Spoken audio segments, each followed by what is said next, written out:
সতর্ক অবস্থায় চাক মাইল। কারণ মৌমাছি যখন শুলতে সুযোগ পায় তখন কিন্তু এমনভাবে ধরবে, তখন কিন্তু রাস্তা খুঁজে তালাশ করে বের হওয়া পাবা না। এইটাই মনে রেখে চলতে হবে। আর সাথে সাথে আজকে দেখেছো যে 53 বছর স্বাধীনতার বয়স যারা দেশ পরিচালনা করেছিল ওদের ইতিহাস আমাদের সামনে পরিষ্কার। এরপরেও দেখো পিয়ার পদ্ধতির নির্বাচন, আমরা বলেছি দেশের উন্নয়নের জন্যে, দেশের কল্যাণের জন্যে, মানুষের কল্যাণের জন্যে, এই দেশের সংসদটা অর্থবহ হওয়ার জন্যে এবং জাতীয় সরকার প্রতিষ্ঠিত হওয়ার জন্যে, প্রতিটা ভোটারের তাদের মূল্যায়ন নিশ্চিত করার জন্যে এককভাবে এই পদ্ধতিতে ক্ষমতায় যাওয়ার মতো পরিবেশ বাংলাদেশে নাই। আর এককভাবে 53 বছর ইতিহাস যারাই ক্ষমতা গিয়েছে তারাই ফ্যাসিস্ট হয়েছে, তারাই টাকা পাচার করছে, তারাই কিন্তু জুলুম এবং বিভিন্ন ধরনের খুন খারাপি এরাই করছে। পিয়ার পদ্ধতি এটা তো 91টা দেশের মতো আছে, তা সেটা বাংলাদেশের ভিতরে সমস্যাটা কোথায়?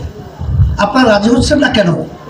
এককভাবে আপনারা আবার ক্ষমতায় যাবেন আর আমাদেরকে আবার সেই বিগত 53 বছর আমরা যে নির্যাতনের মধ্যে ছিলাম, নিষ্পেষিত হয়েছি, আবার সেই অবস্থান আপনারা নিয়ে আসবেন। আল্লাহ আমাদের 5ই আগস্টে এই আশা বাস্তবায়নের জন্য হাজার হাজার মায়ের কোল সন্তান হারা হয় নাই, শত শত উদীয়মান আমার ভবিষ্যৎ প্রজন্ম সন্তানগুলো চক্ষু হারিয়েছে। সেদিনকার অফিসে আমার সামনে কয়েকটা ছেলে আসছে, চোখে দেখে না, ওদের জীবনের তাদের চোখের আলো নষ্ট হয়ে গেছে। আজকে মা কান্দে যে আমার সন্তান আজকে কতদিন পর্যন্ত মা বলে ডাকে না। আবার সেই অবস্থান আপনারা বাংলাদেশের ভিতরে বাস্তবায়ন করবেন আর লুট করবেন, চাঁদাবাজি করবেন। আর সেই স্বপ্ন বাংলাদেশের মানুষ এই যান তাদের এই দেশের জন্য বিসর্জন করছে, পঙ্গু হয়েছে, চক্ষু খুইয়েছে, এরপরে মায়ের কোল হারা করেছে। এই আপনাদের এই আশা এবং চাঁদাবাজি করার জন্যে কখনোই এটা ভাইবেন না। দিল্লি বহুদূর, দিল্লি বহুদূর। ভালো করে জেনে রাখেন, দিনের দিন প্রতিটা মুহূর্তে আপনাদের প্রতি মানুষের ঘৃণা বাড়তেছে, কমতেছে না।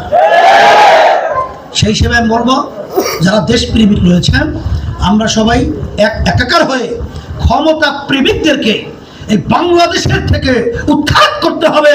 বাংলাদেশকে স্বাধীন বাংলাদেশ হিসাবে এবং সুন্দর দেশ হিসাবে আমাদেরকে বাস্তবায়নের চেষ্টা করতে হবে।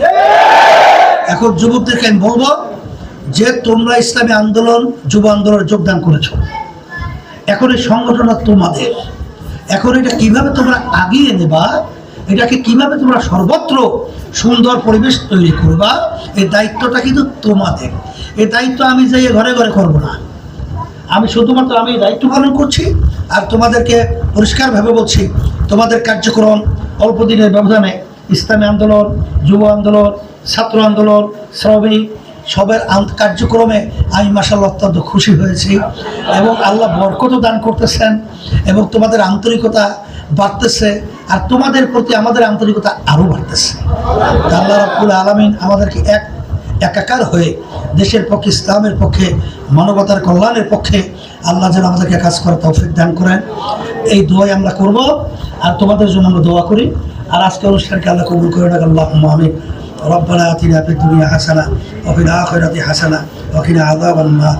আল্লাহ যুবকদেরকে আপনার ইসলামের জন্য, দেশের জন্য, মানবতার কল্যাণের জন্য কাজ করার তৌফিক দান করেন। বিপদ আপদ থেকে হেফাজতে রাখেন। আল্লাহ কামাই রোজগারের ভিতরে হালালে বরকত দান করিয়েন, সর্বদিক থেকে আপনি হেফাজত করিয়েন। আল্লাহ দেশ গড়ার ব্যাপারে আমাদের সকলকে একাকার হয়ে কাজ করার তৌফিক দান করিয়েন। সুবহান রাব্বিকা রাব্বিল ইজ্জাতি আম্মা ইয়াসিফুন ওয়া সালামুন আলাল মুরসালিন আলহামদুলিল্লাহি রাব্বিল আলামিন।